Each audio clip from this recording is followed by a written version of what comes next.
What is up, everyone? Welcome to the 20 Podcast, brought to you by Beatsource. I'm your host, DJ Spider. DJ Spider! That is right. We're back. We are here. What's up, everybody? How you feeling?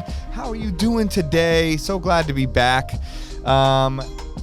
I have been DJing nonstop. It's been great. So glad to be back, after the pandemic and all the stuff we went through. If you want to come out to any of my gigs, peep my website, DJspider.com, DEEJAYSPIDER.com. I'll post all my events up there or hit my Instagram at DJSPIDER. Keep in touch with me. All the messages you guys send me mean so much to me and keep us going, and I love it. And also rate and review the podcast, please, on Apple Podcasts, YouTube, all that just helps us grow. So couldn't be doing this without you guys, the Beat Sorcerers. You're incredible. And all of our guests have been incredible. And Beatsource has been incredible. Our whole team, everybody, Vlats, Anthony, Edwin, everyone that's behind us are, the greatest. Couldn't do it without everybody. So thank you to everyone. And today I got to tell you about our incredible guests. We keep having incredible guests, and today is no different. This dude that we have on is one of a kind, truly. He's a great DJ, a DJ's DJ.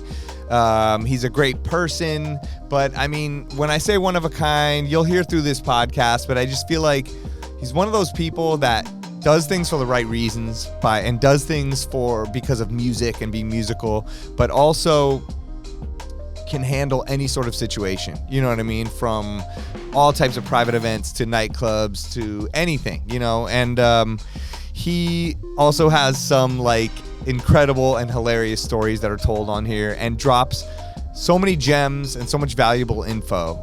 So you guys are in for a treat. He's been a fixture in New York nightlife for probably well over 15 years and now lives in LA and is a fixture in LA nightlife at some of the hottest clubs, lounges, bars, and private events. Some of the biggest, most high-profile A-list private events. From him and his wife being the official DJs for the Oscars, DJing Diddy's 50th birthday party, which is a crazy story he tells towards the end, so wait for that. Doing movie premieres, being up at Sundance Film Festival, having residencies at the hottest spots all around the country, working with the biggest brands. He's really built an amazing career based off incredible DJ skill and dope musical curation, along with so much more business insight that he lets you know on this episode. It's incredible. So I had so much fun talking to him. He's a great dude, one of my good friends, and I hope you guys enjoy this convo as much as I did. Please welcome to the show, DJ M.O.S. All right, welcome to the 20 Podcast. We have got the man in the building, DJ M.O.S. Make some noise. Sound. I'm just gonna hear it right now. Right, it's all happening. It's all happening. Okay. Like the applause button, the applause button is going down. I'll hit it again right now. Here we go. Applause. See, there we go. It just happened. Right. Post-production, baby. Yes. So we are in the house. Two tired DJs coming at you live. We both of us thought we had to be here early for each other and realized we were both pulling each other out of it. Yeah, I just don't want to be the guys because I'm always like, yo, let's do it later, with meetings, and I just don't want to do it. Well, now we know. For the part 2, you can come. We got to do a night one. We'll drink beer. That would be dope. I'm so much better at night. Me too. I wake up. I mean, that's probably why we're DJs. Yeah. I thought the pandemic would turn me into a morning person and be like, okay, this is my chance. I get to. It made it worse. Way worse. I'm up all night, but it's weird. I get I wake up at 11 o'clock. I'm clear headed or something. I feel like I can I don't think nap. better. I don't nap at all. I'll go to bed at 5, 6 in the morning and wake up at 11 and just power through the day and night. Yeah, I mean, my kid makes it hard because I have to get up, for you gotta get to school. So I'll go back to sleep. I'm I have to perfect that side of things, but. Yes. So you DJ'd last night from 4 to 5 in the morning. 4 to 5. My set was from 4 to 5. And that's in Los Angeles, people. That does not happen here. Here's a warehouse party downtown. Shout out to my boy Sean Ross and Rush Davis and Monte Cristo and DJ Sugar Shay. But it was like a warehouse house Like, when did it start? Like midnight? I think it started at like 10. Okay, and just goes till And it whenever. went till 4, like 5 in the morning. It was some after hours. So it was dope. It was dope. It was all dance music. Nice. It was like a little festival. It was dope. It was fun. That's super dope. But like the 4 to 5 a.m. thing, like, killed me. Right, especially in LA, you're just waiting. And I was like, I told myself, look, I'm gonna take a nap. I'm gonna go to sleep at like 10 or 11 and wake up at 2. But no, you didn't. Just sitting there watching Netflix. And then you're just tired as hell. Yeah. All right, well, we're on our like 5th or 6th espresso shot, and we out here doing this. But I'm so excited to finally have you on the show. We've been talking about this forever, and we've known each other for what, 10, 15 years? 10, 15 years. That's always the we were saying all these old school DJs when we see each other now. We're like, yo, we've been doing this for 10 years, 15 years. It's That's 10 like or 15 years you've known anybody. Yeah, like everything in LA, they're like, how far is that? It's 20 minutes. Like everything in DJ world is 10 years. Yes. everything is 15 to 20 minutes from each other in LA. And it's never 20 minutes. But I always equate things to like, I've been in LA 7 years. Yeah. So like if I was in New York, it's about 8 to 10 years ago. So everything is like, you know. That's so funny. Yeah, I mean, I don't remember the first time we met. Like, I remember seeing you at that bar in the Rivington. 105 Rivington. 105 Rivington. Yeah. And I think I was staying there, and they're like, this dude, I feel like maybe I met you before. That was the first when we had a party in New York called Baby I'm a Star. Yeah. But before that, we started this thing called Dance Music Sex Romance. Oh, yeah. My wife, DJ Kiss and Legendary Damon, huge Prince fans. Yes. Me being a huge Michael Jackson fan. Yeah. I lost out every time on naming the parties, obviously. But we had a party at 105 Rivington. That's where we started. And yeah, it was dope. It was fun. Oh, super dope. I remember coming in, like seeing you. You were playing like everything. I mean, classics and samples and disco and hip hop and tiny little club. And it was just, you know, I don't know if that was the first time we met, but that was probably the first time I heard you DJ. Yeah. I definitely knew about you, or someone told me to go see you or something. I don't know. Yeah. DJ Equal or somebody told me. New York was like, that time in New York was just like a special time. Like there was so much going on. It was great. Like you could find dope parties at little hole in the walls everywhere. I would go out to like 5 spots a night and just see so many DJs, hear so many DJs, get inspired, and but yeah, so I mean, you've been doing this forever. You know, I think you're a unique case in the sense of like you're one of those DJs that I feel like you come from the old school, true school DJ style and hip hop style in New York, but you have the ability to do virtually anything. Like I've seen you rock everything, you know what I mean? Any kind of genre, any kind of party, from like dive bar to like the Oscars to like the most high profile, high pressure thing, you know? And I think as, I don't know, maybe like as you take it, maybe you take it for granted or something, but like I think it's a very special thing. There's not a lot of DJs that could do that, you know? I always, you know, if you're a DJ, you're a music lover. So it's like, and like, I don't feel like anyone just listens to one thing, type of music. So like, I listen to everything. I grew up listening to everything. Yeah. So like my dad was heavily into like jazz and family's Caribbean. So it's like calypso and soca and like. And is that from New York? Are you from New York? Yeah, I was born and raised in New York. Okay. That's another thing New Yorkers always say, born and raised. Born and raised, baby. Born and raised in LA. It's like I'm not a transplant. Like when you're in LA, I was born and raised in LA. Like I'm not a transplant. But I know, and it's rare here too. You meet people, you're like, wait, you're actually from here? LA. Like, no, I'm really from Kentucky. Yeah. Yeah. Everybody here is from Ohio. Ohio, big thing. I don't know why. But no, it's so I was born in New York. Okay. Lived in Queens for a while, moved to Westchester, White Plains. And how'd you get into DJing though? I mean, I know New York, like DJing is like, you know, from New York basically, but like how did you first get into it? You know, my dad like a big like had a record collection. Everybody's dad had like records. Right. So like I used to always like mess around with those, but you know, I was listening to the radio and Hot 97.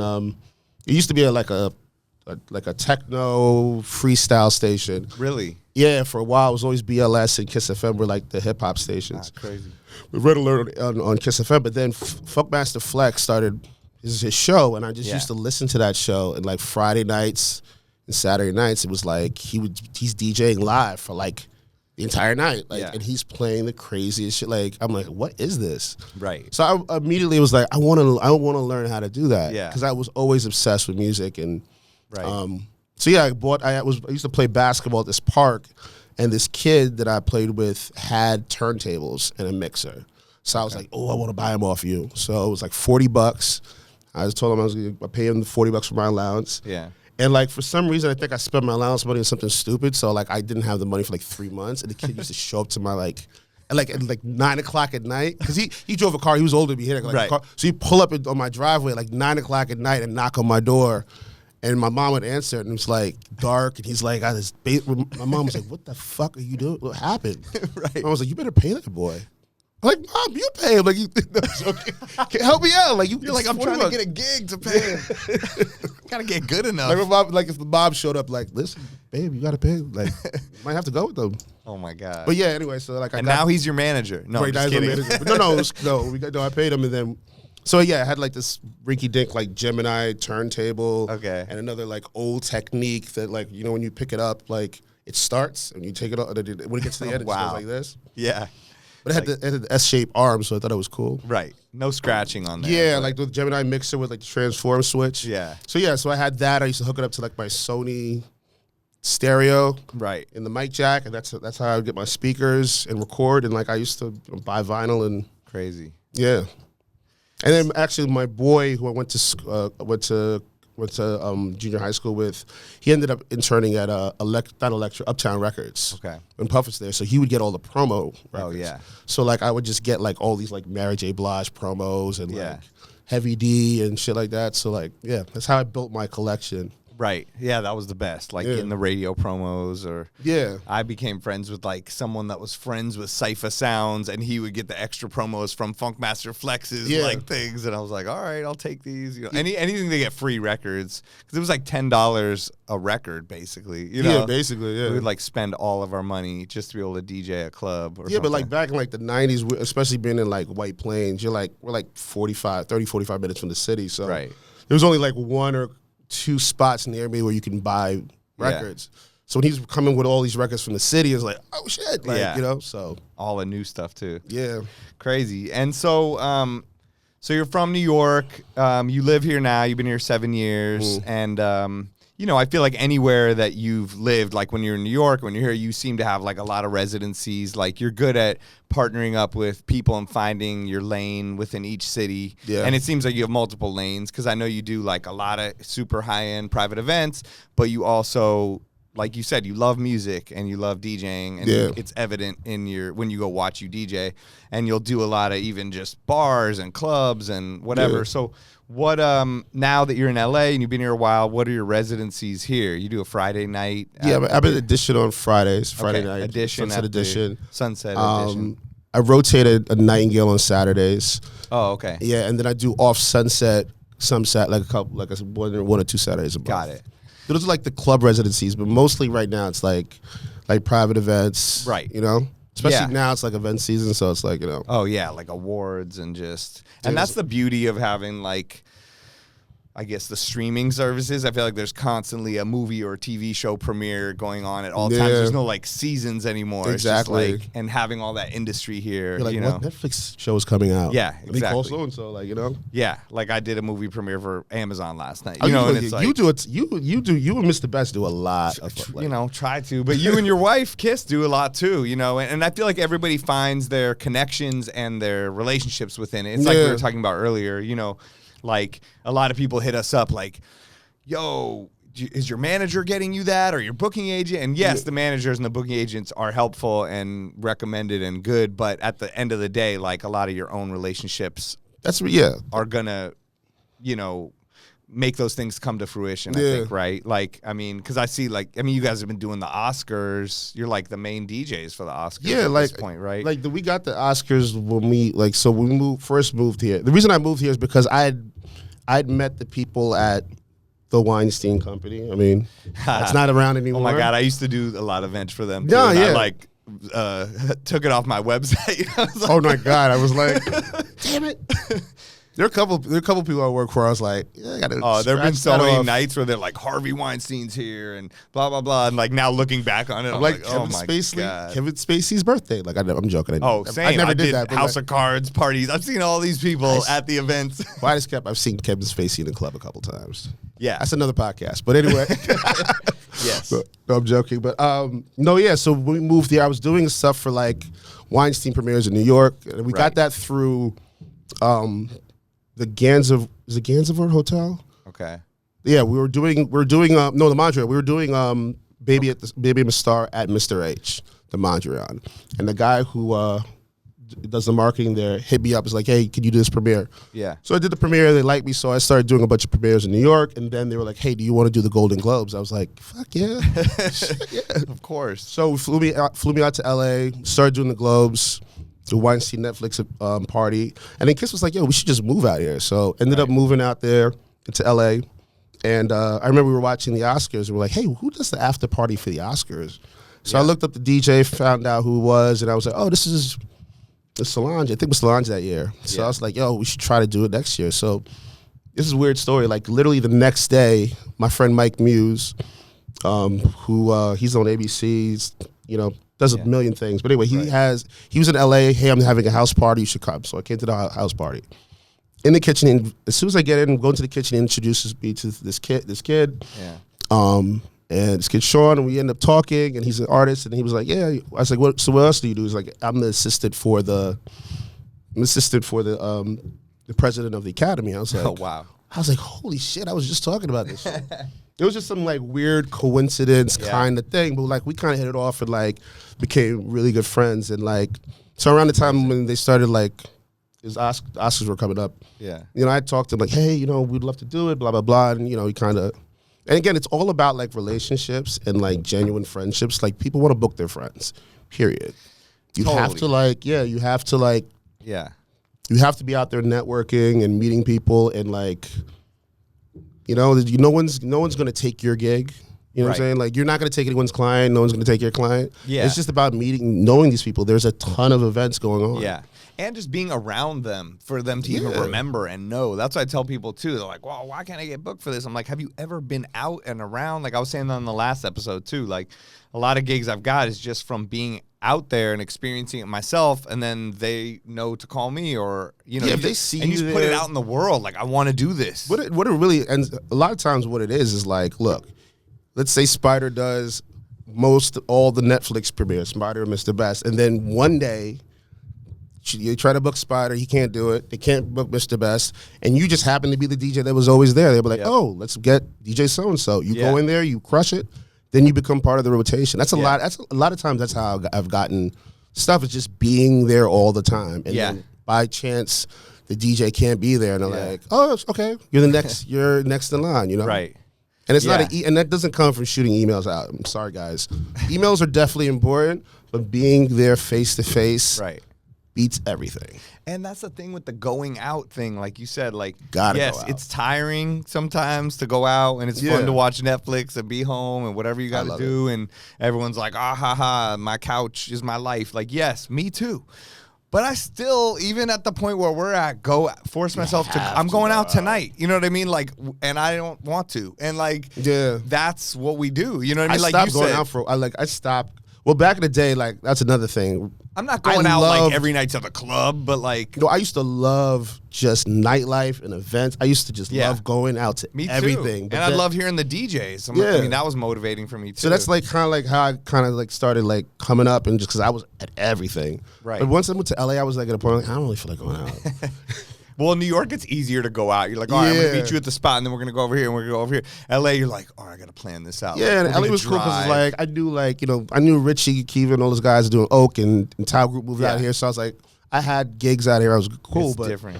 But there was a point in time when it was like, shit got slow. And I was like, you know what? I'm not going out. I'm not dedicating the same amount of energy to that. So once you shift that, I shifted that, everything kind of like. Yeah. Yeah, that's the thing. You just got to be, and just put out there what you want. Like here you're saying, okay, who does the Oscars? I'm going to figure this out. Just go out, talk to people. Who knows what's going to happen? You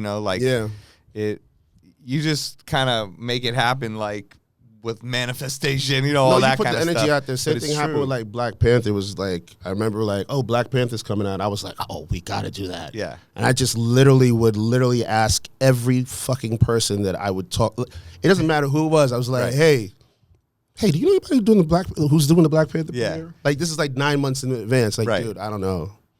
It's like, dude, I'm a telemarketer, just calling you to see if you want to. Hi, do this AT&T. Like, you would have to know. Like, no, but I literally would always bring it up in conversation, and just by chance, like, eventually, you know, I spoke to somebody who knew somebody, and like, right.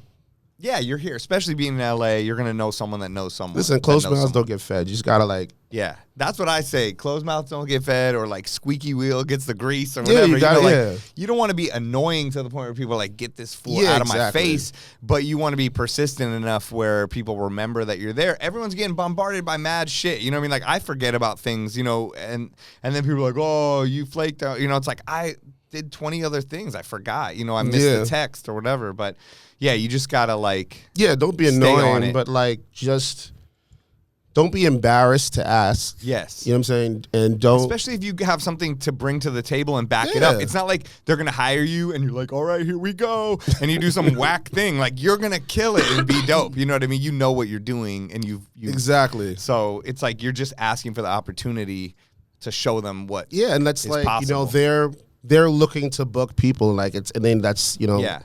But don't be like predatory and like trying to become friends with people just to get because that's people see through that a mile away, and that's a good way of just being you know what I'm saying. If you're just social climber and trying to just pull from them but never give back, and you're there to make other people look good. Sometimes DJs get so in their head, I think, of like, okay, what do I play? What do I do? Oh, this person's telling me what to do, when they don't think about anybody else. Like last night, like, I'm there to make the event planner look good to Amazon. You know what I mean? And I'm there to make myself look like everything has a part to it. You know what I mean? The event planner sometimes is as nervous as the DJ because they want to look good to Netflix or to the billionaire that they're doing. So you're there to sort of calm their nerves, be like, look, I've got this part handled. You know, don't worry. If you're freaking out and asking them questions, then they're going to be freaked out, and then the other people.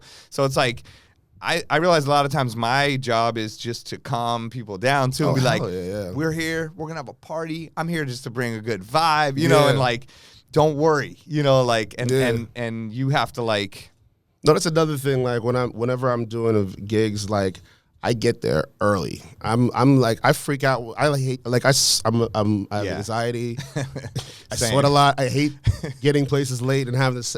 I usually get there super early. Yeah, and when I meet the event planner, they're asking me, but I'm like, I'll talk to the tech guy. We'll make sure it's good. Me too. I'm like, you guys, everything will be fine. That's literally how, like, that's what I want them to not be stressed. I'm like, I will FaceTime with the tech guy like every day leading up, whatever you need. Like, I want it to be set good. You know? When they say like, hey, we need you to be here 2 hours in advance, even though I think that's overkill, I'll be like, definite overkill. I'll sound check in 5 minutes. I'm like, I'm ready. I'm never complaining. But they feel better. It was last night. I got there an hour early and I was ready in 5 minutes, and then they were like, okay, people are coming in 50 minutes. Are you ready? I'm like, I could push play this second. Like, you tell me when, and I'm ready. I'm throwing mix on low. Me too. Like, sometimes I'll put music on. Music is on right now. It calms them down. Yeah. They're like, are you sure? It's like one less thing, for them to worry about. Yeah. So that's something I think a lot of DJs, they don't realize. That we're there to like make even the event planners look good, and they're calling on you in the same way they're calling on an amazing chef to bring to the party or whatever it is. And a lot of these event planners, let's say these event planners, so like that sounds derogatory. These damn event planners. No, a lot of event planners, like, they deal with a lot DJs that just play events that don't do nightclubs. Like you and I, coming from the nightclub world, it's totally like they're not used to like. They don't know what to expect. Right. But like coming from the club world, it's so much easier because like, you know how to make people dance. Yes. And most of these events, people don't dance. Right. So when you go on and start playing like you're playing, like, I'm not saying play like, niggas in Paris and shit, but like go there, like you start playing like high energy and like getting people on the floor, like they're just like, oh my God, like you make them look good. That was exactly last night. Like, I remember I saw people walking in and I saw like kind of their ages and the demographics of, and I was like, I played a few songs, saw a couple heads bobbing, and I was like, all right, I know what to do. Start going in, and they're like, people are already dancing. So you can read, and I was like, oh, that's amazing. And they already were like breathing a sigh of relief. Like, I'm fine. And I'm like, I know what to do. I'm not gonna get them like Tao nightclub, put your hands up, but like, I'm gonna get them bobbing their head and moving. You don't play 4 Fat Man Scoot records back to back? Maybe later. Shit. But yeah, it's like that kind of, exactly. And I think you know, I was having this conversation. I forgot who I was talking to. Sorry, person, but sorry to this man. No, my memory's terrible too. Oh my God! But it was something about like, do you think that the nightclub stuff feeds into the private event stuff, or the private event stuff feeds into that, or does it hurt each other? And I was saying, I think just the right amount of each helps. Like sometimes the private event people like that I do Vegas clubs and different things. Maybe if it's too much, they're like, oh, that's not the right kind of person, you know. And same on the private event thing. If the club see, they're like, oh, maybe it's too much of an event person, or you know, they try to pigeonhole you. But I do think there's an element of it where I brought, you know, the HBO people to my Vegas gig, and then boom, you're doing an HBO gig. You know, there's a cool factor of it, but so I think they play into each other. I don't know. What do you think? So I've had this conversation with myself because I talk to myself a lot years ago because I was doing a lot of nightclub. I was doing a lot of clubs and like very few events. My wife was doing a lot of events. Right. And I was like, oh, I don't understand why I'm not doing a lot. But I was like, there has to be a balance where like you can do like all the clubs and all like the hot events. Yeah. But now it's like opposite. I'm doing more events and less clubs. And like I really don't think I like the club. The events don't translate. The music played events don't translate to nightclubs. Right. I just don't feel like that unless you're doing like a cool lounge. Yes. You know what I'm saying? Yeah, I agree. But the nightclub sets definitely translate to events, and like that's why I'll never stop DJing nightclubs. I don't think I'll ever like quit because there's a certain amount of it's like almost like getting reps in, like like working out, like practicing. Working out and practicing, like you're out there, like because in a nightclub, like people will stop dancing and you'll get like in a heartbeat. Right. At someone's wedding, they're gonna dance, like they have to be at this event, they have to whatever it is. It's the Oscars, whatever it is. Some of these people haven't been out in like 10 years, like right. So it's different, but like if you get your reps in and you go to you translate that to an event, you're gonna kill it. So that's so true. I don't know anybody who's found that balance between. Right. I mean, even D Nice was playing. I remember when I was in New York 10 to 15 years ago. He was doing a lot of nightclubs, and he started doing a lot of events, and I was like, oh, he's able to balance it. Now he's doing. Yeah. He's not even doing. I don't remember last time he did a club. Well, at the same time, too, I mean, but he's doing the events. He's doing stadium tours right now. Yeah, I was gonna say. Well, he has he's an anomaly, you know. Yo, that shit is what's Club Quarantine at the what is it called, at the amphitheater? Here? Yeah. Greek Theater? No, where did he do it? He did Staples Center. No. The joint the outdoor theater where like the Philharmonic and shit. Oh, Hollywood Bowl. Hollywood Bowl. How legendary is that? Dude. I can't get over how dope the whole situation is with D-Nice. Live streaming was the best thing for DJs I've ever seen. Crazy. So I pull up to Hollywood Bowl, and it's like fucking like Sheila E's on stage, and like it's like I'm like, what am I watching right now? Like he's on stage playing like For Like I was like, this is like my dream, and like I'm sitting in the crowd. He's not playing EDM song that he doesn't like. He's literally playing a song. We're playing a dive bar at the Hollywood Bowl with the live people. So I'm sitting down, and then like people start tapping me like, "Hey, you DJ M.O.S?" It's like, I love Club Insomnia. I'm like sitting there taking pictures of people. He would sort of pass it off to you a lot, right? That's how the whole thing started. Like I started streaming like right after he'd started like doing like the You were on Instagram really IG early. Live, like early. Like he'd started doing like he was just DJing on a laptop, and then he started. So like I started doing live streaming, and I would have like 7 people. I think I maxed out at 15. And I'm playing like. Damn, you got 7? 4 hours. Yo, dude. At one point, my manager called me. He was like, "Dude, what the fuck are you doing? You've been on here for 4 hours. There's like 10 people in there." And I think 5 of them are bots.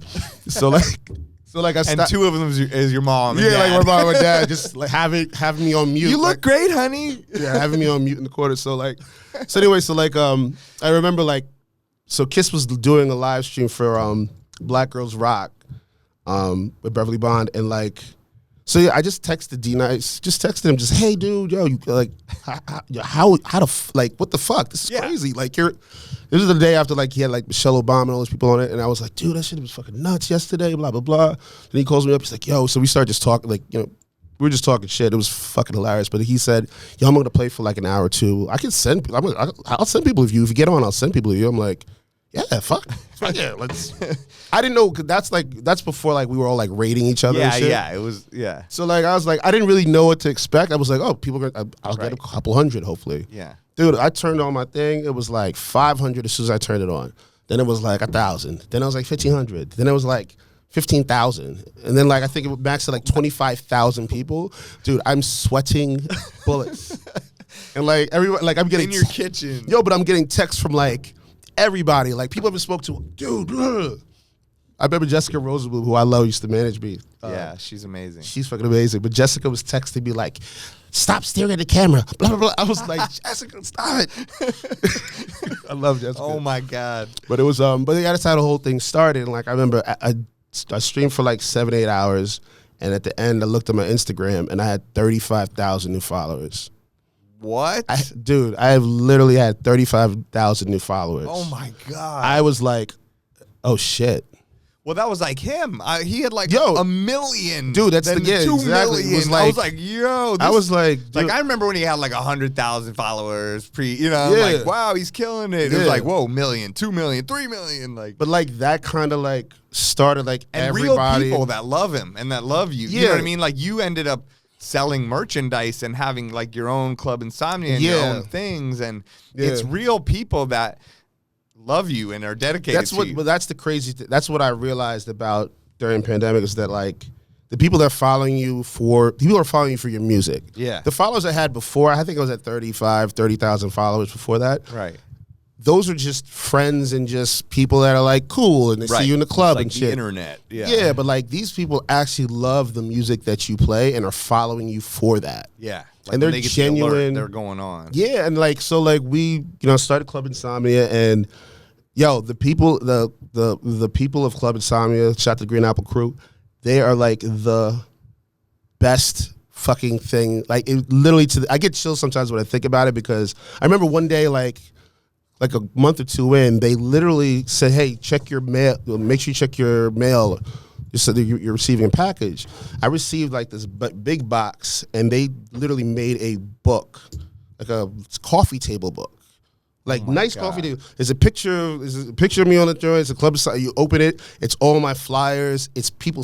My sister signed it. My mom. Like what? They got everybody to like sign it and write shit. And like they had all my flyers. It's like a really nice book. Right. And they sent me all this stuff. And I was just like literally like I don't cry. I don't like get emotional. But I literally was like fuck. Like that's Yo, this is the most touching, amazing thing ever. And like I was like, you know what? Wow. This is like, and especially in the middle of the pandemic, you know what I'm saying? Right, where you're almost like lonely. You know, we don't have, not lonely, you have your wife and you have the Club Insomnia, but it's like we were disconnected in a way. Yeah, exactly. And like, we as DJs, like I was doing because I just love DJing. Yeah. Like that's why I would do it DJ for so long.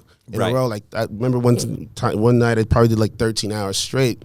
It's like I just love playing music, especially when I have a couple drinks. Right. But I just love playing music and like the fact that people were like digging and it was keeping people. It kept me sane. Right.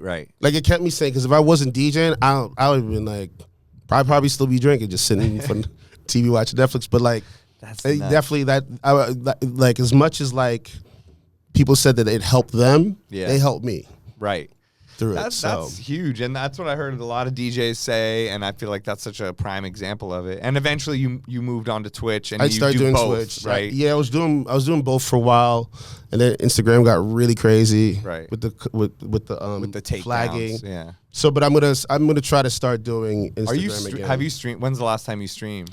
Dude, it's been like I think it's the longest I've been off. It's been over 2 months. Okay. It's been about 2 months. Yeah. But it's like, now that things are open back up, it's like, as soon as shit opened back up, I got super busy. Me too. It's been hard. It was hard. I haven't streamed in a while. I wasn't doing it like you were, but like. Yeah, it was interesting because I felt like a lot of I was working a lot and I felt like a lot of that attributed to just being just visible and constantly on online working because DJing during the pandemic. And that's what I told a lot of DJs is like, don't worry about the followers, especially on Twitch. Like everybody was basically rating each other. So like I would send people to Sean Mack and You know, people send me, Natasha Diggs would send me some people, and then like DJ Millie and all these, and my wife Kiss and all that stuff. So I just felt like if you're just on it regularly, you were going to gain a follow.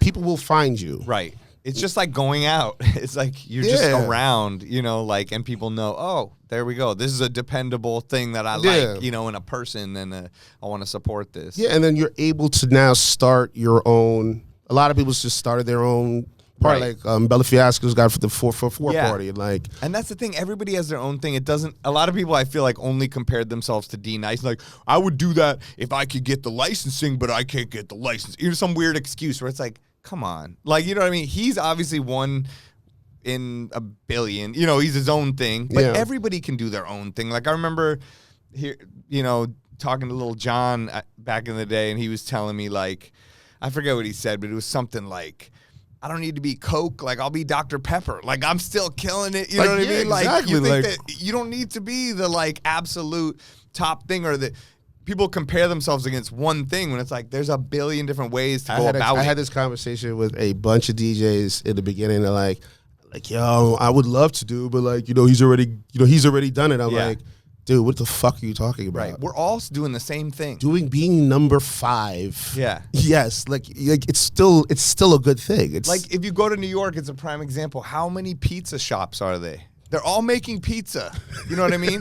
That's what we're doing. We're all just pizza shop guys. You know what I mean? Like, but for some reason, everyone is in business. Some are bigger than others. They're all doing the same thing. They all have their own spin on it. Like, that's what we do. Like, just do it. Don't compare yourself and think about everything else and worry about this, or am I the best? Or, of course, I want to be the best. I want to be the best, and I want to be the best top ever. But at the same time, if I get so stuck in that, I'll just be disappointed. You'll never start. Like, that's the best way of not being the best. Right. You could be think about people in the top 100 of things. You know what I mean? Number 98. They're still killing it. They're still killing the game. Like, right? So people get so caught up in all that stuff. And that's one thing also I learned about pandemic is like, just do it. Yeah. Just fucking do it. Like, I taught myself. I remember I was getting, you know, DJ Rick Wonder? Yeah. Fucking amazing graphic designer. So, really? I didn't realize that. He did a lot of like... He's dope at a lot of things. He did a lot of D-Nice's... D-Nice, Sus One, myself. He did a lot of DJ flyers. And he does a lot of club flyers in New York too. Also amazing DJ and producer. Yeah, and producer. Yeah, so I had him designing like my t-shirts, and like he was designing my flyers. And like after a while I was like, yo, I'm like literally sitting here playing video games, playing Ghost Recon during the day. Like, why don't I just learn Photoshop? Yeah. So I just literally was like, taught myself Photoshop, took a class, and started designing my own t-shirts and designing my own flyers. And like, so it's like, you just gotta just sit down and take the time. It's not that difficult. Yeah.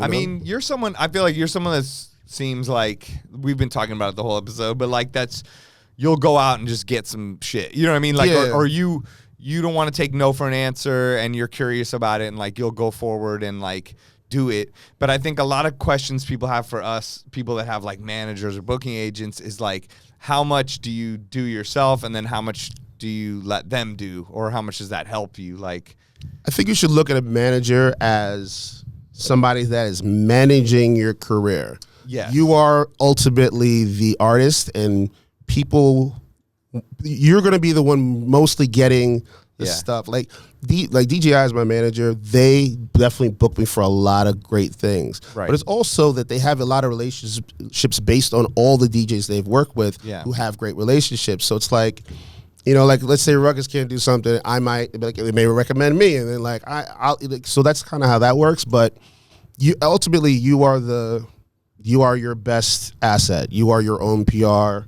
agent. Yes. You have to be out there, and you're the one meeting the clients. The clients have to like you. Your manager can't convince somebody to book you that doesn't like you or doesn't know you. So like the best way to get booked is like to go out there and meet people. Like you have to open your mouth, and you have to go out there and wear a clean t-shirt. You know what I'm saying?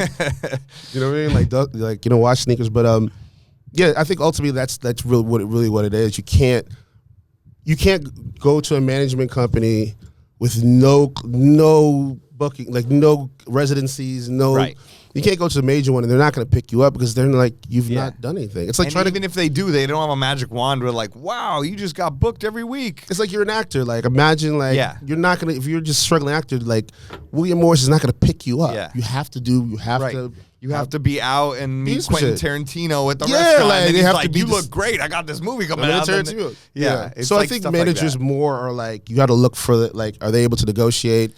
Do they have relationships on their own where they can have leverage to negotiate you the best deal for where you are? Yes. You know, so like when I started with DJI, I keep saying 10 years ago. Over 10 years ago. I remember I was booked at, I'm not going to say the club, I was booked at this, I was working already. 10 years ago is 2013. That's kind of crazy to think about. Yeah. But I was already working, I was working at Avenue. I got booked at Avenue. Avenue had just opened in New York. Yeah. I was doing Monday nights. Shot to Danny A and Noah and all those guys. I shot to Chef Roble, who's the chef when they used to serve food. So anyway, I've been working there a couple weeks, a month, and then like I got with DJI and like, you know, DJI has a good relationship with Tao. So like, you know, they spoke to Tao and they're like, look, and they spoke to me like, look, we're gonna probably pull you from the club for a little bit. We're just gonna work out a better deal. And I was like, damn, they just, you know, it's like my night and like it's Monday, the place is popping. Pull you? No, they were like, we're trying to get you a better situation. And so like they went to them and talked and it went back and forth. And finally I went back and I had a better situation. But like that's what you look for in a manager, to be like, look at all the stuff you're doing and say, how can we make this better? How can we manage this better? Right. Because I'm not gonna negotiate. I'm just gonna go do the best job you could do. Yeah, exactly. I remember one night I was in Avenue and shout out to Tao Group. I love those guys, but this dude comes in and buys every bottle of Cristal in the club and just like gives it out. It's like, wow. This dude, I actually saw him American Greed. No way. Is he in jail? Oh. We said this was going to happen. There we go. The mic just went down. We need the Viagra for the mic. We were just talking about that. But you know, this dude Jolo, like he bought this. Oh, he's in. You know Jolo, There's right? a documentary about him, right? He's in jail, maybe, or on the run. All the clubs in New York and like in Vegas, San Tropez and Vegas, everywhere. Yeah. So he comes in and like, you know, it's a big deal, and he buys every bottle of Cristal. It's like all the money from like Malaysia or something. Yeah. So like I remember, and I'm like in the DJ booth, like above everything, so you can see. I could see the bottles coming out. Oh my god. And I'm like in my mind, I'm like sitting there drinking my like gin and tonic, like what the fuck. Yeah. And like, so at the end of the night, then I get my check, and I'm like, fuck, I'm not seeing any of that. Like, right, zero. I was like, damn, they could definitely pay me a little more. Right, but I guess from their perspective, I'm not. They never made that deal. It's their club. They put in all the work and they do the thing. I didn't bring him in, so it's hard because DJs think that, but then no. In my mind, I was like, the club made a lot of money. Of course, yeah. But obviously, I didn't bring in the money. Like, but you know what I'm saying? Like, to me, it was like, yes. It just it's like I need to be paid more. You need a what? I was like, I need to get paid more. Yeah, I mean, I do think there's something funny with, you know, club rates and DJs that like somehow people that run clubs have wanted them to stay the same in a lot of respects. You know, and some clubs have been fair and have been raising them, and it's been good. You know, but yeah, it's like DJs do need to get paid more. I feel like some clubs are fair. I just feel, totally. But also, listen, they're running a business at the end of the day. So that's why I never take any of that personal. I just understand like, yo, you're running a business, I'm running a business. Yeah. So we have to like, if I decide to accept what it is that you're giving to me, that's on me. It's not on you. It's not like you guys are running a business, successful business. So, but I have to run my business successfully. So, right. You know, if I'm not going to negotiate, people that are selling them the bottle, you know what I mean? They're not going to like lower it, or maybe they will, or you know, Like I'm going to take. You need to take as much profit as you can. So like, so the DJ's going to be like, I'll, you know, you can just pay me in drink tickets. Then fuck, that's what you're going to get. You know what I'm saying? Yeah. So like, I feel like with DJ rates, I think the problem is that like a lot of DJs, and I don't, you know, bash DJs for this because you know everyone's got to eat and you got to pay the bills. Like, you know, like.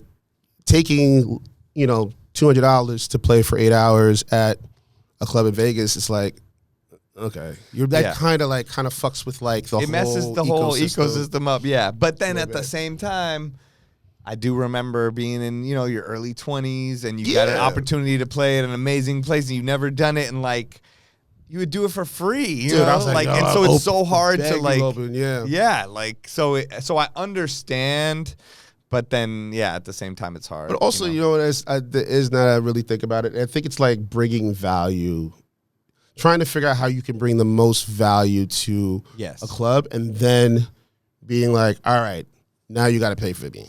You know what I'm saying? Right.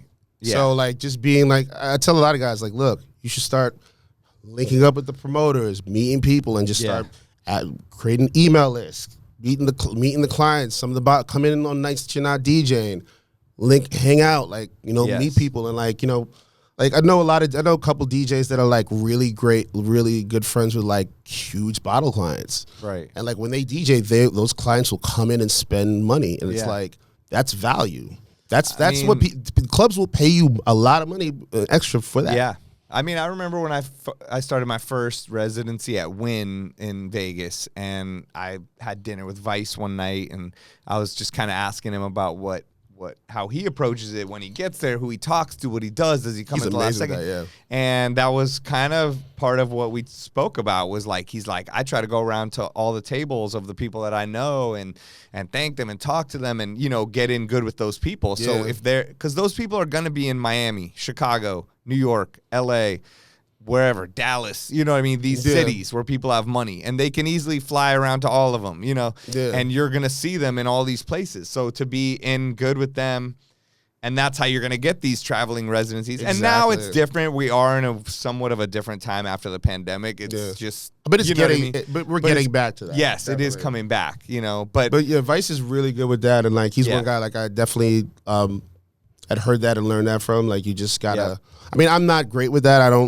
I'm not as good as him, you know, either, and I didn't do it as much. I tried, but he's just so good at it. You know, he's just so fun to be around. He's happy, and he just ran a mile, and you know, he just ran a mile. He runs a mile every day. Every time you see him, he just ran a mile. So he's always like hyped up, feeling good. He's done a mile a day for the last 5 years. It was crazy. He's on like 2,000 miles. Dude, I remember I was in Dubai, and I was there for like I was there in Dubai. It was like my second day there, and I was like coming out of dinner, and Vice had just landed.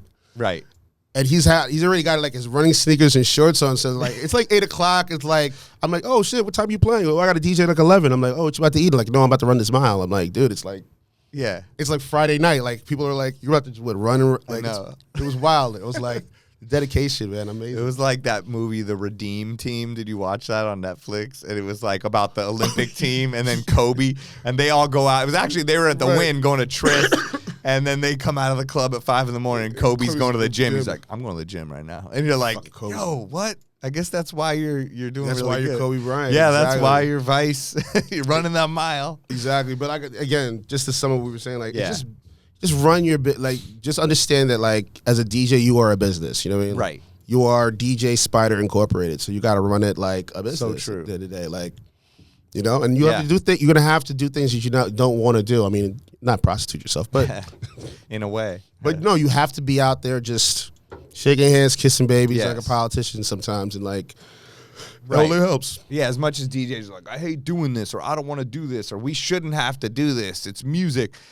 Do whatever you want then. Dude, you know what I mean? But like you said, it's a business. I have a corporation that I pay taxes on. You know what I mean? I run my DJ business through. Like, that's where we are today. So if I want money in the bank account, I have to go do all the things that you'd have to do for any business that's probably annoying, or any real job or whatever, you know. Yeah, sometimes like we're lucky to be doing this. Yeah, like it's like, I'm not saying that we're past the times of like just being the cool DJ is enough. It's like, you have to again look at what you're doing as a business. Like, that's what these nightclubs have transitioned to becoming corporations, where they have, you know, they have shareholders now and shit. Like, it's like you gotta like understand that they're running their business, and they have to, like, you know, people to answer to. So it's like, if you don't wrap your head around that and figure that out, it's like, and there's nothing wrong with that. If that's not your thing, that's fine. But like, that's the value of having a manager and having somebody who's going to be able to like kind of complement what it is that you do. Yeah, so true. You know, and tell you the truth. like, it's so funny. I wrote down a million things for us to talk about, and I haven't even hit any of them. And we're already way deep in. But no, I'm here. Like, we can edit this. Man. No, I mean, I love everything we've been talking about. I feel like, you know, it's dope for me just to talk it out and hear it, and I'm sure other DJs and stuff, you know. But like, you know, something we started talking about in the beginning is, and something that I think is also unique to you is your knowledge of the difference between New York and LA in the terms of just social aspects, DJing, everything, the hours, the you know, I was saying I heard you on Road Podcast, shout to Crooked and everybody, and you guys said something about going to lunch with people in LA and how it's just like a waste of time and goes on forever and nobody talks about the business. And you go to like 10 lunches and I'm like, you haven't figured anything out and it's like, let's follow up. No, and but like, I was like super crying, intense. laughing because I'm like, that's so true. But I'm from LA and there's something to it where we do just want to go to lunch and eat a burrito. Yeah, we're laid back. No, I got to this spot. I got here relatively on time. And New York is very just like. And I was like, we were sitting around eating, drinking coffee. I had a beer. I was like, wait, we're supposed to be ending the podcast now. Like, I'm joking, but like, no. Oh yeah, exactly. This podcast was the same thing. We talked for 2 hours before we started talking, right?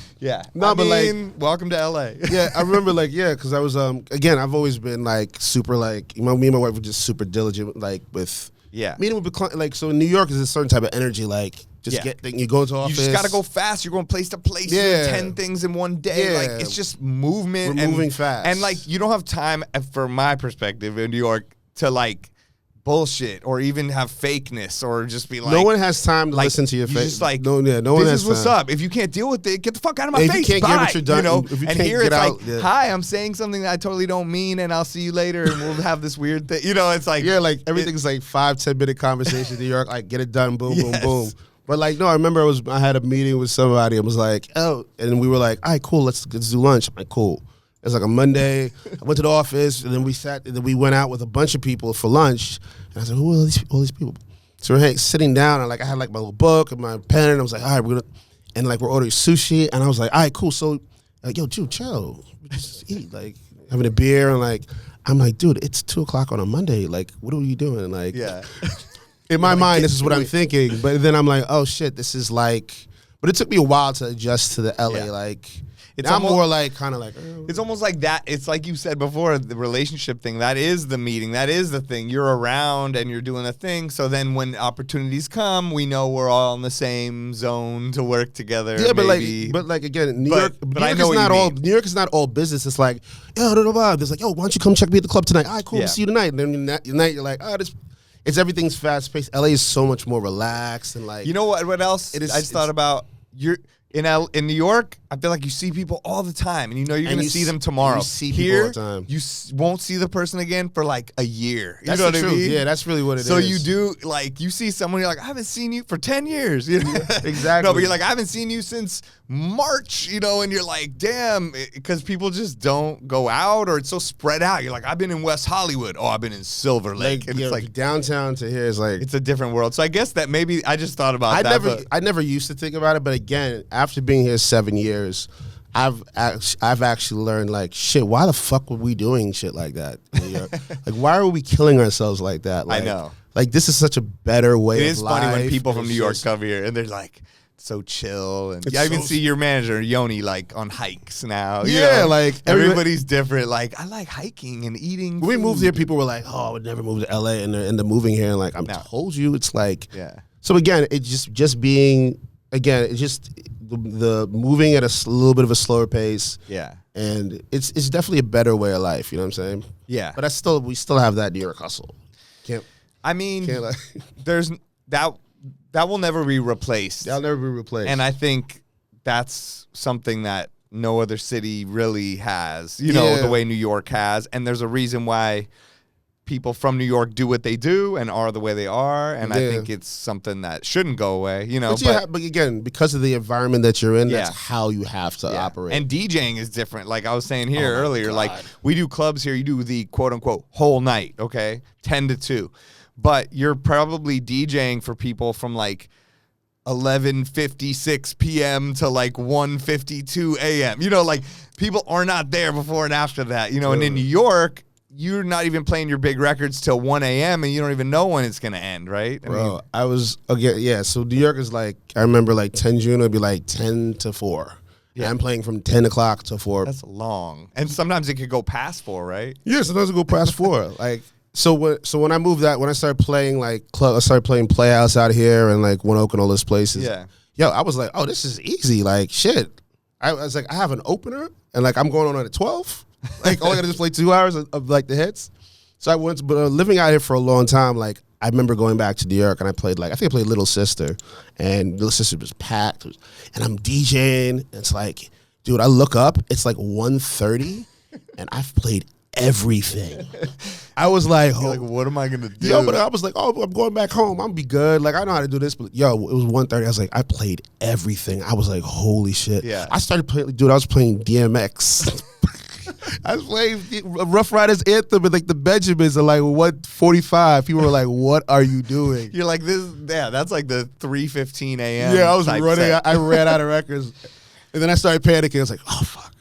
Yeah. But now I go back. I'm like, but again, it's just like, yeah, same like Miami. I mean, I remember one of my first few times in Miami and DJ Conflict was like playing with me. And I remember I went on and then same thing. I was like 2-something. I'd run out of stuff. I didn't know what to do because I was quick mixing. I was killing it, but then I just started slowly. The songs were going out longer. I didn't know what to do. And he's like, "Yo, maybe I should go back on." And I'm like, I don't really take stuff offensively, And I'm like, and I had heard him DJing before, and I'm like, this fool is really good. You're playing the third verse of "This Is How We Do It." I think so. Things I had never heard in my life. I'm playing it, and he's like, "Let me get back on." And then I watched him just destroy it until like probably the sun came up. I don't know, but he, you get seasoned in those long markets. When I was doing like Live and all that stuff, like Miami's actually like the nights go later because I feel like. Right, you were resident at Live like we'd be like forever, 5 a.m. for as long as people are in the club, it's like gonna be open. Same thing with Vegas.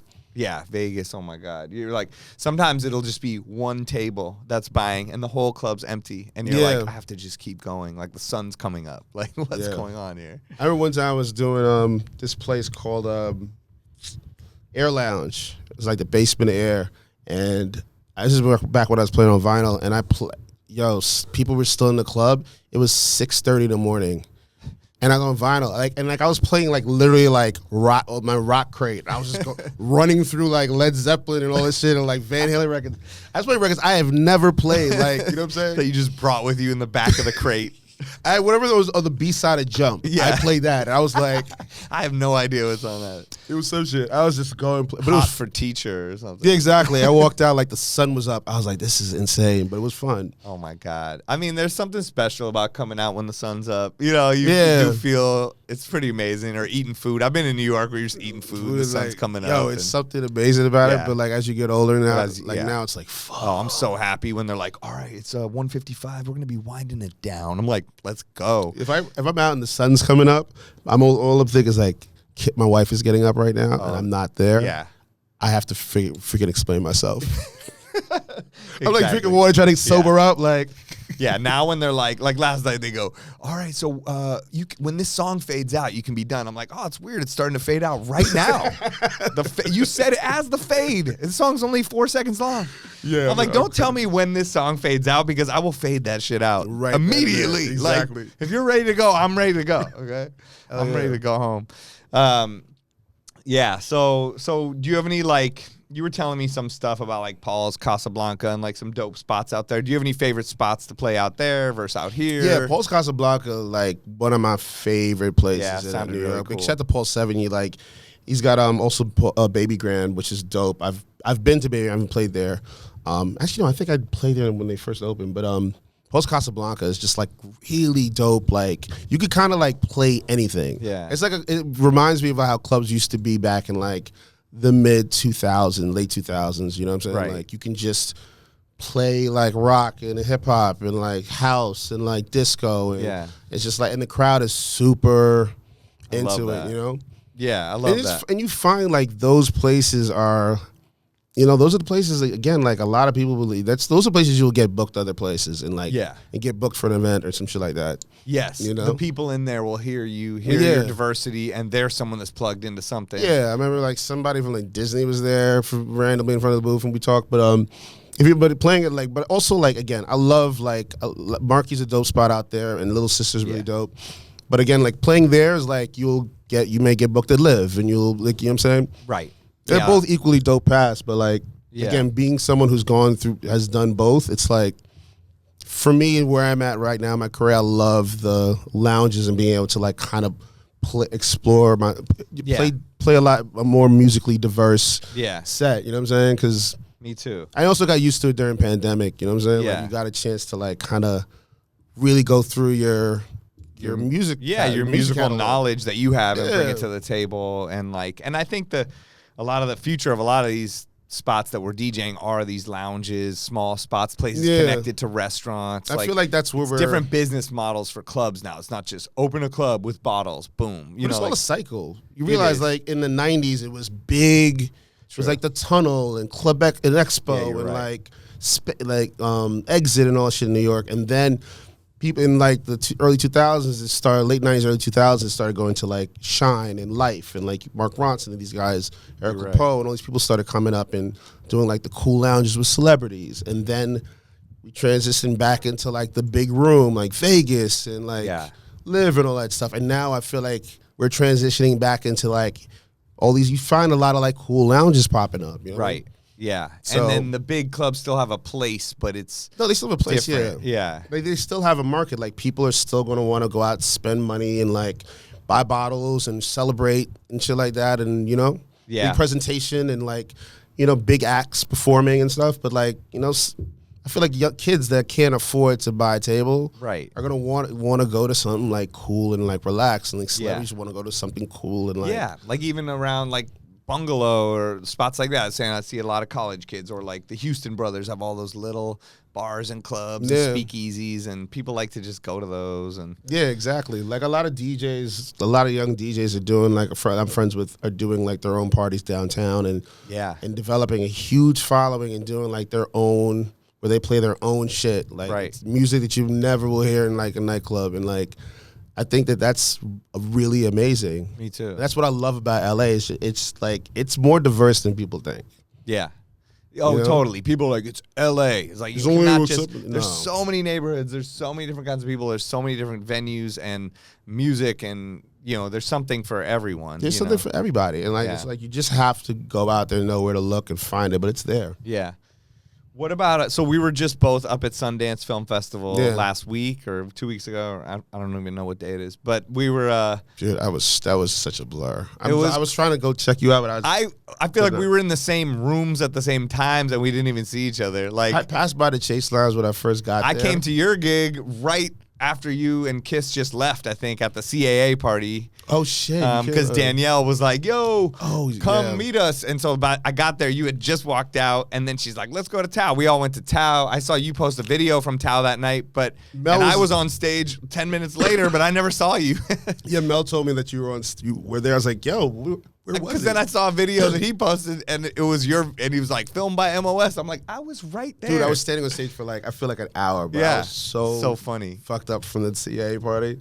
Oh my God. Fun. So yeah, how was so yeah, I mean, I guess, we could talk so much about so much of that. There's like so much that goes into it, but I guess, I'm bringing up Sundance in the sense of Sundance is almost like the way we do these events through the year, but all like stuffed into 1 week. And like some nights you can literally do 2 gigs in one night that are 100% different, and the crowds are different, and the what they want out of the gig is different. And like, I guess I was wondering, like, do you have a formula on how you approach those gigs or events? So I might get some backlash from DJs for this, but like so I'll put together like, okay, for like events, I like kind of have like an events crate for stuff.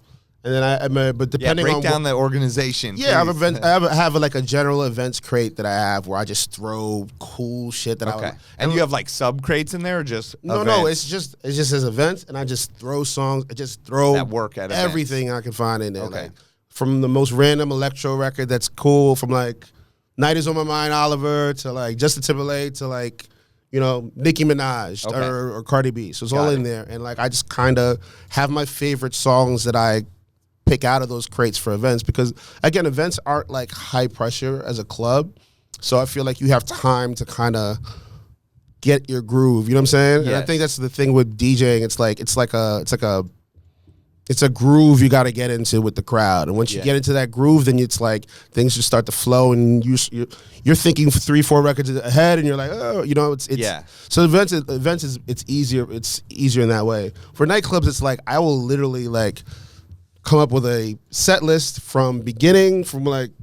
Sometimes I have like, this is what I'm opening with. Yeah. This is how I'm gonna get into hip hop. This is how I'm gonna get into house. Blah blah blah. And like so it's like an outline, and like I'll start playing it, and then as I get into it, I will start deviate, and I can go different places. Yeah. But at least like if I'm having a night where I'm like not hungover, I'm not even hungover anymore. But like if you get a night where you're like tired, you're like I don't really feel like. You could have at least you have a starting and ending point where it's like, yes, I'm not sitting there like staring at the screen for like. You know what I'm saying? Yeah. But yeah, for events, it's like, yeah, you got to like separate it though, because like the CAA event was totally different than I did a Macro Lodge. Right. That's and exactly what I'm talking about. Yeah. Neil Long and Megan Good and these people. So it's a different. Yeah. So I'm playing like, you know, more commercial. I remember we ended the night with Semisonic. At the closing CAA time, party. Yeah, closing time. Like I'm playing rock and all these different records. Right, like sing along ones. But then you're at the Macro House. I mean, so like again, for me again, once you get into a groove with these things, it's like a lot of the music does overlap, but like, you know, how do I explain this? Yeah, a lot of music does overlap, but I definitely do have like a separate one where it's like 90s hip hop and 90s R&B, and you play from that. But also doing it for so long, you find that all these parties are just similar. Yes. You know, so like you have to make a million different crates. It's like I have a couple general ones where like it's like stuff I play for my family reunion. Yes. And stuff I play for like my, you know, a friend's, like, you know what I'm saying? Right. Like I'll play for like a bar mitzvah or whatever. Yeah. And a lot of those crates are applicable, you know what I'm saying? Like instead of for Paul's Casablanca I went through that for the CA party, and like those all your experience can come out, and your pre-done routines that you do, and like whatever. Once you've done it for a while, it's like you know what you're gonna do, and you know how like certain songs together, like certain 4-song sets are going to set shit off, and how like it just affects human beings as a whole. Yeah, just something about like you just have a certain amount, and and again, it's a lot of it is also timing. Yeah. So like when you put a set list together, which I guess a lot of DJs like, I'm not saying that a lot of DJs do, but I've heard people like say, "Oh, you can't play the same shit all the time." It's like, listen. There's certain records back to back to back, and certain timing and throwing down those records that make. Like, if you ever listen to like Mel Star is really good with like just dropping like so good, like quick mixing. It's like you got to have those songs queued up and ready to go. Yeah, and you might not have time to like type them in and throw them. Like you just gotta, you know. Yeah, it's so true. So like so it's definitely, that's what I really like, that part of DJing. It's just like being able to like once you get into a groove.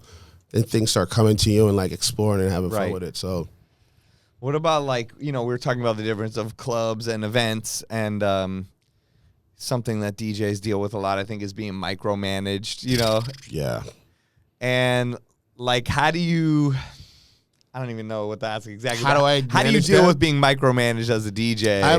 I am the worst when it comes to being micromanaged, because why? It throws off your mindset, or first of all, I'm like I keep telling people I have anxiety, and like kind of social anxiety a little bit, but like part of the reason I started DJing is because I used to be like super awkward in the club, and like being behind a DJ booth, I feel like that's my like happy place. I know. That's why when they're like, come early, be there an hour, 2 hours early, like I'm standing there by the opener, like I don't know what to do sometimes. Yeah, I don't know. Like, should I talk to him? Should I not? Should I like? I don't want to. Because I know like when people are tapping me, I'm cool and I'm like, hey, whatever. But in my mind, I'm like, I am working. I'm like, I have 10 seconds to talk to you. Like whatever you're saying. Like when someone asks me, can I ask you something? I'm like, you just asked it. I'm done. No, like that was it. You should have just asked whatever it was. Yeah, but also like like I like get there early. I like to open for myself a lot of times because I like to get into a groove and then get into like a cadence, and it's like. When people are coming up to me in the beginning, it's disrupting. Like I'm literally trying to figure out the next song, and like it's just disrupting my. It's like if imagine somebody's painting a picture, like an artist is painting a picture. Every times someone walked in like, hey, what up? And you're like, oh, what up? It's like, you're like, wait, what was I doing before? Yes. Like, it's kind of like, you know, listen, right. Obviously, please, for all my friends. And you're painting the picture. There's no, it's not, the song isn't running out. Like, a lot of times the song's running out. I'm like, right. I missed the part. Like, I missed the part. Oh, I hate that. And then I get so mad at the person. Like, I'm like, yo, I can almost time it. Like, I remember I was at Edition and I was playing something and I knew that there was a part that I had to go to the next record. And like, I saw somebody walk up and be like, hey, and like, I was like, by the time they come here, I'm gonna have to be dropping the next record. So like, they'll come up and I'll just act like I don't see them. Me too. And be like, I'm not trying to be rude. It's just I have to. It's just this. Right.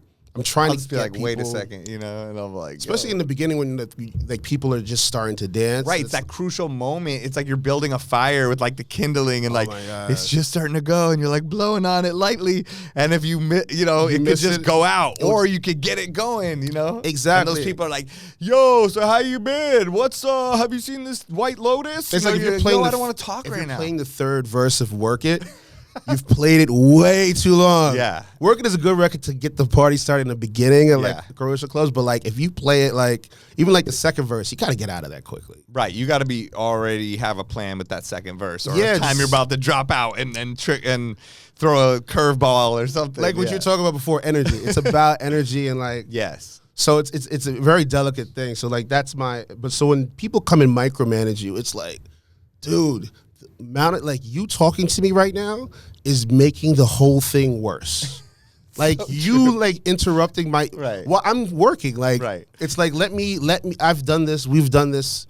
And especially if you're a seasoned DJ, it's like, dude, I have done this a million times. I know what I'm doing. Yeah. I know right now might not be what you want it to be, but just give me a chance to. That's the other thing. Just trust me. If you've trusted me this long, like whatever you're going to recommend at this moment, there's no possibility. Zero chance it's going to be great right now. You know what I mean? If I change my whole thing, trust me, I'm thinking ahead. Yeah, I'm thinking about, hey, why don't you go into house now? Like, dude, really? Yeah. I literally have the whole night thought out till when we leave, in a way, like not plan song for song, but I kind of know the ups and downs and the energies and what's gonna happen and what's possible and stuff, you know. So leave me alone. And a lot of that also, and a lot of like a lot of it also has to do with like the crowd. If it's raining outside, if people are standing in line and they come in, they're wet, like they don't, you know, it's just. But like they're gonna be ebbs and they're gonna be peaks and valleys in every set. Right. You can't have peaks without valleys. You have to have like times where it's like people are like kind of, you can't keep people at high energy the entire time. That's how I describe the DJ sets. It's like either peaks and valleys or like a roller coaster. Like, you know, you go on roller coasters and there's parts where it's like boom, boom, boom, up, down, and then big loops and then all kinds of stuff. And like that's what, you know, and the EDM people are really giving them the roller coaster, but it's just that same one that goes up and down. You know, it's like, but that's what it is. Music record has like the breakdown where it's like pretty and shit, and then it so like it's like even when you're like an opening DJ, like it's like, dude, if you're playing super intense from the beginning till I get on, it's like now I have to be the dude to take the energy down and make me look crazy when I jump on. Right, like when the openers are like, well, I'm not gonna hold back because this is my chance, and it's like, that makes no sense. You know what I mean? Like you're not. I would be like, you're not learning how to even open for yourself, because because you're going to be fucked up if you try to play this. Yeah, if you get hired for the whole night, and it's like if you hire a chef, like imagine and then they're like, yo, we want to start out with some appetizers, and they just bring out like surf and turf, and they're like, eat it, and you're like, yo, like I just wanted the salad first. It's like I need dessert. So like, like. Just look at it like that. I think, people get ahead of themselves. Yeah, and that's honestly like a lot, like how I like hired a lot in the beginning, just opening. Like I just learned how to like get like I always was like, look, if I could figure out how to get this club popping and people dancing without playing anything new, that's gonna help me in the long run. That's how I was thinking. So true. So and again, like that's why I was able to like find these different songs that just work where I'm not having to play like the main shit. So like with managers and people like in nightclubs, it's like, you guys understand, like it's how it's supposed to be. It's supposed to be peaks and valleys. Like, let's trade for one night. It would be a funny TV show to watch. A nightclub, and the DJ has to be the general manager, and the general manager has to be the DJ. They both would probably suck at both of them. Yeah, but I mean, and still to this day, I mean, like, I was at Nightingale, I remember, and sometimes I can't, like, we all fuck up. Like, sometimes I forget. Like, I see people aren't dancing in the beginning, and I'm like, shit, I gotta turn it up. Yeah. And like I end up fucking my night up. But like it's the nights that I take my time. Yep. And just allow the night to happen. It's like there's going to be that point where like the fucking energy goes to fucking 11.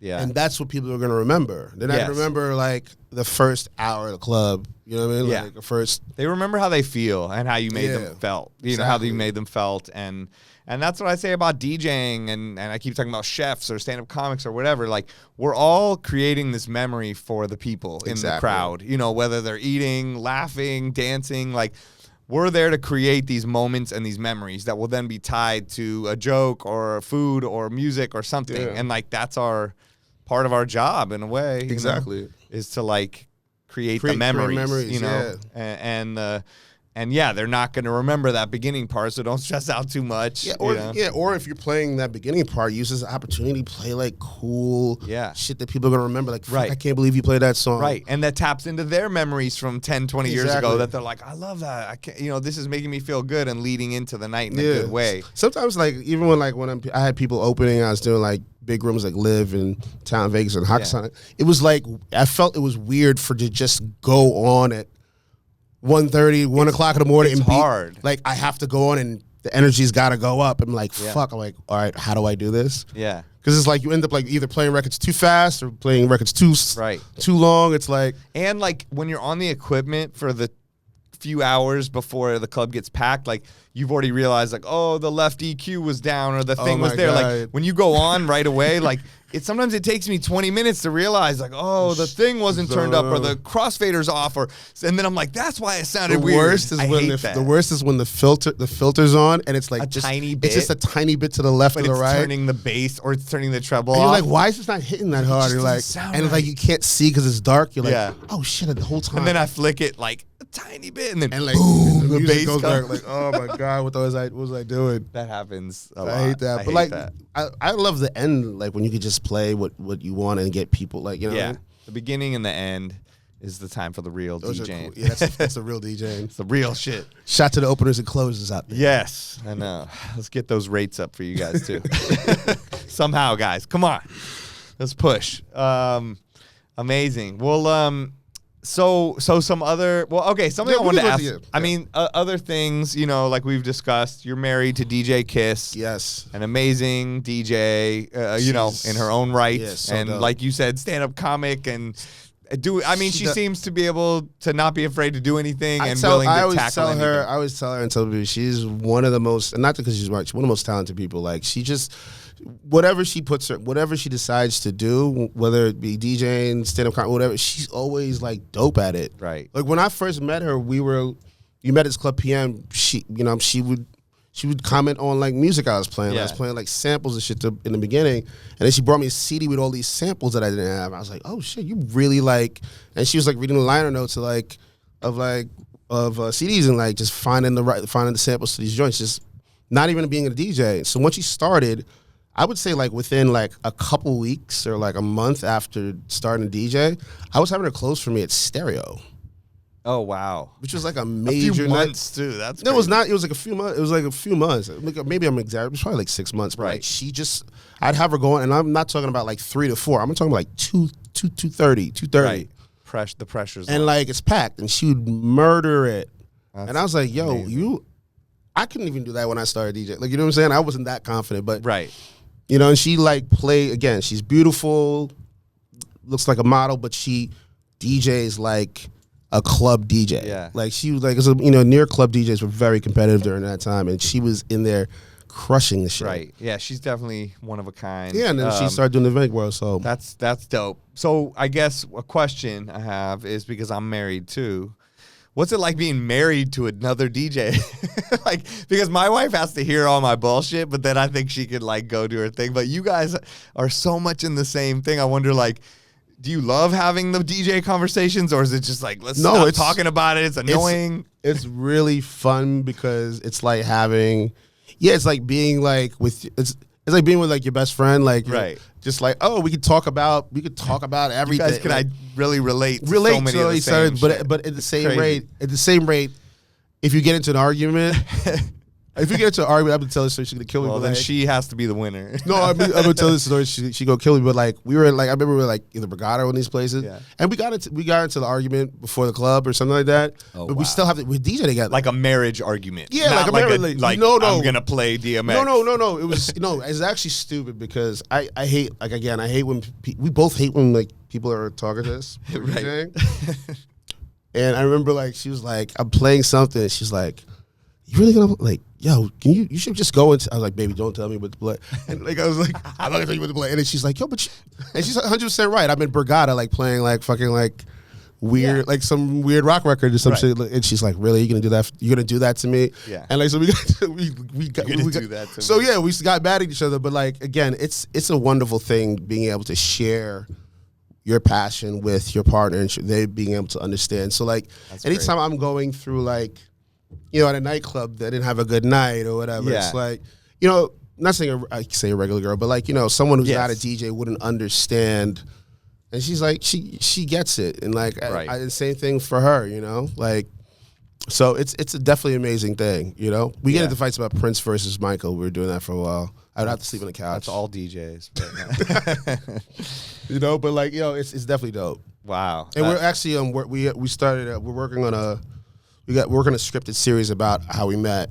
Really? Yeah, we got we partnered with Strong Studios and Sidney Smith from Essence Studios, and we already have the final script. Yeah. Been working on this for like 2 years. Okay. Everybody start pitching the networks. Nice. Yeah, so it's gonna be a scripted series about New York City back in like 2006, 2007, and like us meeting, but it's like, again, it's going to be like a drama kind of. Yeah, sounds dope. Yeah. Sounds like good timing too. I feel like DJing is so in the mainstream, and even with the D-Nice stuff, and people understand it in a different way now, and it's like an actual thing people do, rather it wasn't so out there. Well, that was also part of it because we had this, we've been trying to do this for a while, and again, being a married like DJ couple, like it was just.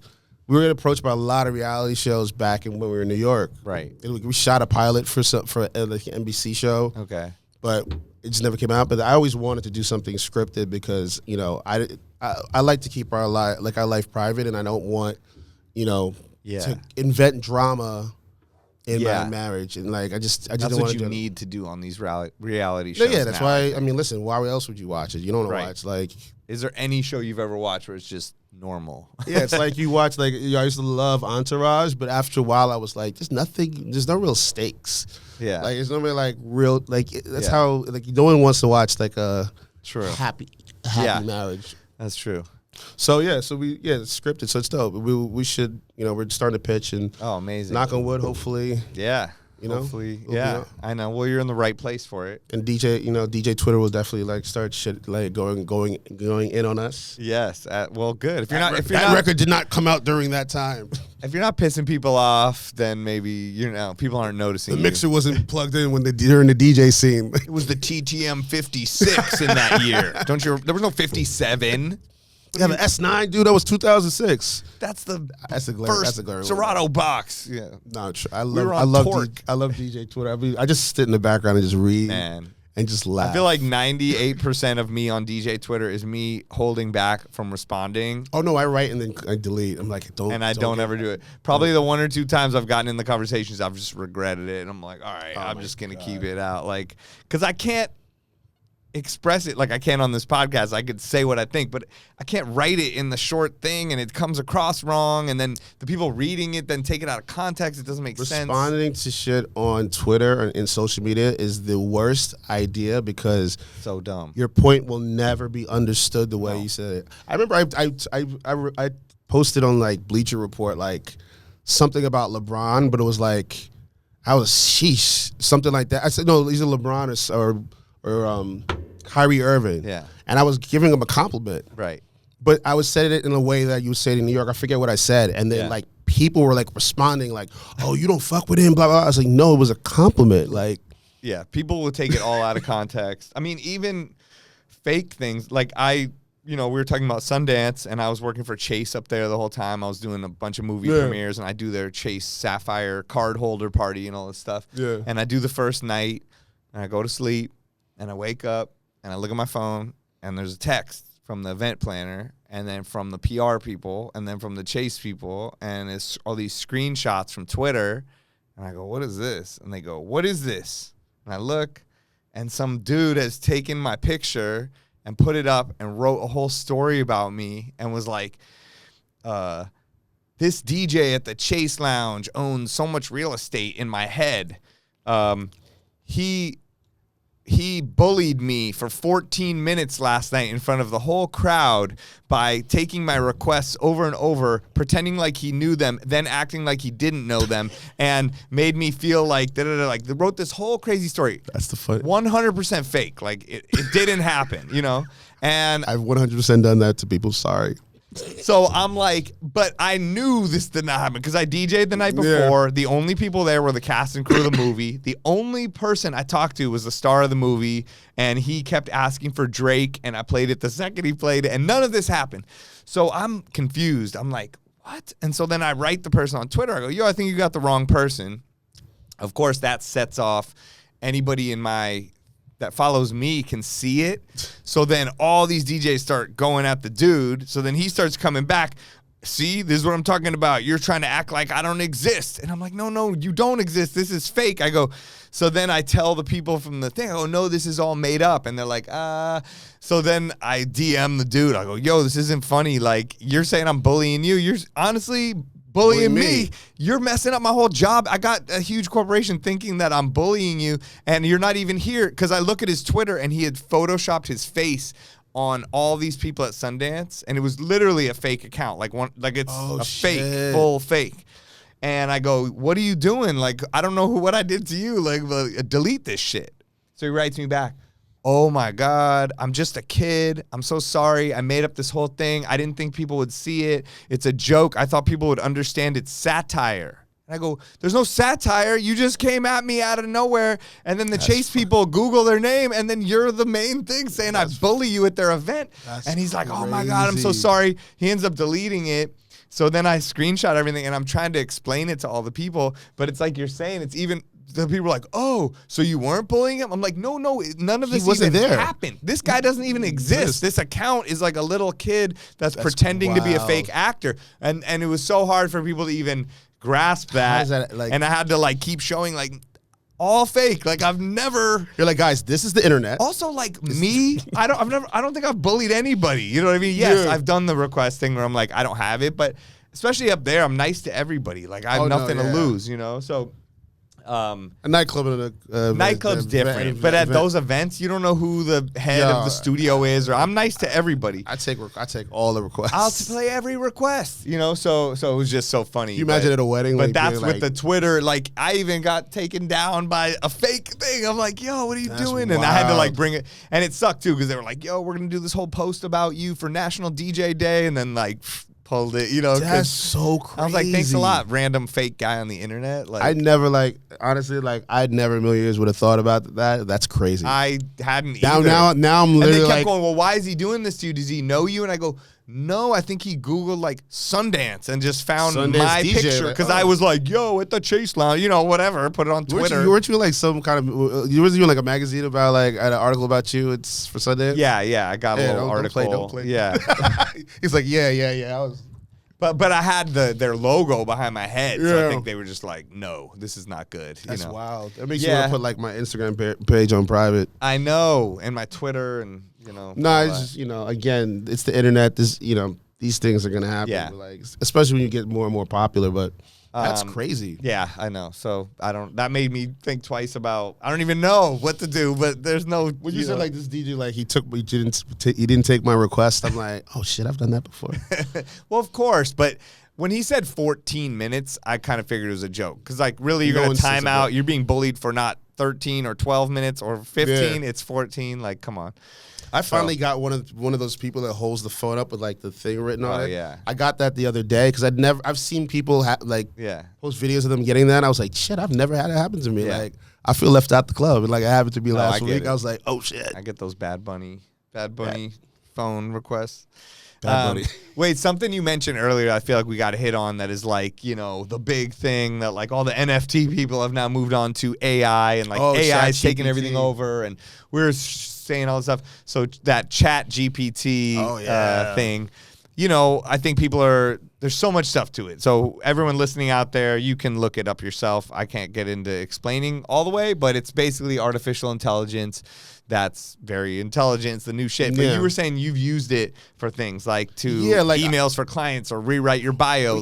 So I've used it okay, so, you know, it take rewriting your bio, unless you have somebody who does it for you, but again, but how do you do it? Would you just say, "Hey, rewrite this" and input it in? Yeah, so I already have a bio written that I've written for myself, and again, it's so hard writing your own shit. It's just so hard. You're talking about yourself. So I literally just it's an AI chatbot that you log into online, and it will just create it. It will create whatever it is you ask it to create, in whatever document. So I took I said, "Hey, write a DJ bio using this paragraph," and I just inputted my bio. Wow. I said, rewrite this, and it just rewrote it in a different way. Crazy. And then there was new information I had to add in, so I said, add blah, blah, blah, blah, blah, blah, blah, blah, and it does that. Wow. So, you can take it and say, hey, I would write a email to a client about asking about blah, blah, blah, blah, blah, or cold email to, you know what I'm saying? Crazy. And it will create That's nuts. a thing for you. So, it's good for general, just save time. I wouldn't write a personal email to a friend. Right. I mean, you could, but I wouldn't do that. You know, obviously, you have to go in there and edit it, and it's not gonna be perfect. Right. But it's a good starting point, and it's a good starting point if you're not a writer. Right. And it's just the beginning. I feel like there's so much stuff. Eventually maybe we'll be able to bounce ideas off of it for DJ sets when the event planners tell us what they want. I know somebody who's created playlists, hey, create a 90s rock playlist, or create a 90s hip hop or a hip hop in 2021 playlist. Yeah. And it will literally go out there and find all the top records of 2021 and then kind of put them in a playlist for you. Wow. So you can get all the hits from this year. Yeah, but again, it's not perfect. What it is a good starting point when you have writer's block. And a lot of times you're a lot of times you're tired from gigs. It's yo, you need to get this shit done. I've written Instagram posts. I've done a couple Instagram posts. I've been trying it out to see what it can do. All right, I got to dive in and try this out. But there are a lot of extensions that I think they're through Google Chrome that you can do. You can reply to WhatsApp messages. You can reply to text messages now. Wow. And it's I haven't gotten into all that shit yet. That's crazy. I wonder when they're going to make almost assistant musicians that you can it's a plug-in, but you feed it only James Brown and things that you like, and then it learns, and then it can be your bass player, and then it can be how about this? How about this? And you're I like that bass line. I literally again, I was just fucking it. When I first got on it, maybe a month or two ago, I was just going there. I'd just go in there and fuck around. I'd be write a song by Prince. My wife loves Prince. Write a song by Prince about DJ Kiss, just to be funny. And it would literally write a record. It would write a song, all the lyrics and the hook and all that. And I would send it to her, and she's stop sending me the shit. But then the other day I was hey, write the chord progressions for an R&B song by Justin Timberlake, produced by the Neptunes, and send me the progressions, and it would literally write out actual chord progressions. I mean, I inputted them; they're not that great, but the fact that it's still the fact that you can again, if you're having a block or and it's just the beginning of it, we're just learning of how it can be used. It's not good, but again, for creative stuff, it's just not great. It's it will get you 10-15% of the way there, 20% of the way there, and the rest you have to do, because again, you can't. I don't feel like it's going to be almost impossible to mimic human creativity. So I think that they're not DJing. I feel DJing will always be here. Yes. Musicians will always be here. Me too. We'll learn how to work together. And it's just learning how to utilize these tools in order to kind of save time for the grunt work. Yeah. Yeah. So you're more free to just create. So what so I mean, we can get out of here pretty soon, but you do, I guess I feel like you do so many things that we haven't even touched on too. But people can look you up. But you do so many, celebrity events, within the private events. But I think a lot of big people look to you, like that, right? So What are some of the craziest, I guess, celebrity events that you've been called on to do, or any experiences within there that it's been mind blowing? Yeah, me and my wife were like we do the we've been DJing the Oscars for like the last 6 years or 5 years. Right, and they keep sort of bringing you more and more into the circle of like, you're going to do the after party, you're going to host, you're going to do the red carpet. Yeah, it started off with like, us just doing the governor's ball, which is like the after party. Right. And then like, we started doing like, their like new members event and all that stuff during the year. And like, I guess we did, they actually created it like a DJ on the red carpet because there's no music really on the red carpet. It was just like whatever playlist. And like, hey, let's put them on the red carpet. So we ended up DJing on the red carpet and starting that off. And then it's just been evolving over the years. And then, what's it called? Will Packer and his partner Shayla, shout out to them. Yeah, they're great. I randomly was in Mexico with him. Oh, really? I did a private event. He's super cool. He's so cool. It was just me, him and his wife, and like 3 other people. He was live streaming. He was DJing on IG. Oh, yeah, I remember. I would watch because I followed him from that. We were all in this place. It was crazy. We had to like fly to Guadalajara and then drive 4 hours to like a resort on an active volcano. I mean, it was nuts. Like, that's crazy. And I just DJ'd every day for like 3 days for their friends. And but that's where I met him, and then I started following him, and I've seen he's such a boss, like such a cool person. But it's super down to earth, cool. So yeah, that's amazing. So they actually for the last one, he was like, they put the actual they built a whole DJ booth on the red carpet, which was really so beautifully done. And like, I got called about it last minute due to circumstances, and they were like, "Oh, by the way, we're gonna have you on television, and you have lines, and you're gonna have to intro the show, and you're gonna talk about anxiety, and you're gonna be the voice VOG, the voice of God." I was like, wow, and like it was in 2 weeks, and I was like, what? I hate to do it. Like, again, I hate being on this. Even doing this, I've gotten used to like doing podcasts and because we're talking to friends. But like, oh my God, on camera, shit, I was nervous. I was like, I don't know how I'm gonna do this. Yeah, like I freeze up on stage. So I literally but luckily my wife does this shit. Like, she's a pro. So she put me on with this coach Marquis who does who like coaches a lot of like people who are hosting and stuff. Okay. So I did one session with her, and I just went over and memorized the script, and it was dope. It was dope. Like it went fine. Teleprompter. It sometimes didn't show up, and I had to just say, no, you have to memorize this shit. Oh my God! But again, I said it show up. You're like, what was like they said the teleprompter's gonna be right there, and I look, and it's like the teleprompter's not there. Like what? No, but like no. But shout out to the producers of the show. They were amazing and really helpful. But like, yeah, so you just again. Once you memorize something enough, it's like you just. So it went off without a hitch. Right, dope. So it was a really dope experience and like definitely amazing. But yeah, we did that. I've done Puff's 50th birthday. We DJ'd a bunch. Saw that. That looked crazy. Did a bunch of his 50th birthday was one of the craziest events I've ever. Why? At.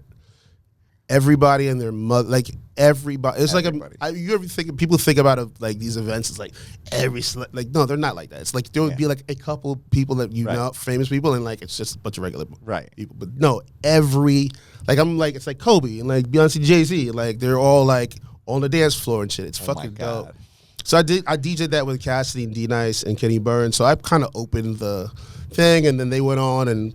Mary J. Blige performed and all these people, but then there was an after party in like the pool house. She's got this little and that was more intimate. It was like all red, and I remember like that shit was insane. So imagine like it's one party happened. It was like 1,000 people, like a big real party, and then the pool house is like 200.